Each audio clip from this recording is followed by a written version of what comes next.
Okay, so I've done some repairs now.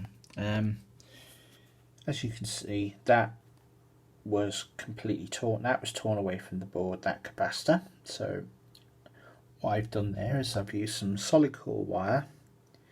I scraped the solder mask off from around where the pad was for the capacitor, and I've basically just looped the solid core wire around the terminals of the capacitor and soldered them at either end, and added a good load of solder as reinforcement.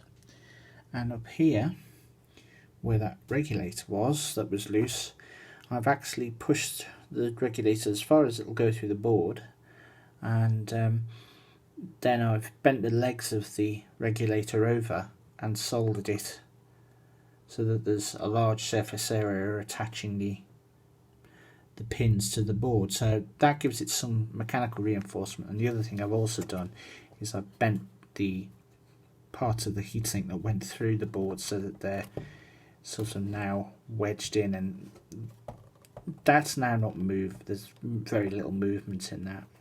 So I also did the same. There's a heatsink with the bridge rectifiers on, and one of them was through the board enough that I could bend it round, and that's now no longer loose as well. Unfortunately, if only they'd done the same thing with, where is it? There's another post down here. There it is. If they'd made that long enough to go through the board, I could have done the same thing, and that would have been mechanically more stable. So that's a bit silly. There's a couple of silly design choices on this board. I mean,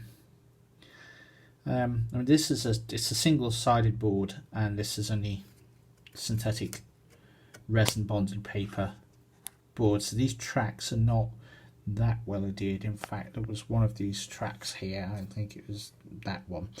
I've actually popcorned that a bit off the board, just heating it up with a soldering iron with that much solder on. So, and there was a couple of joints where there's very little solder on them. So this has obviously gone through a wave soldering bath to solder it all, and there's just been hardly any solder left on some of the joints.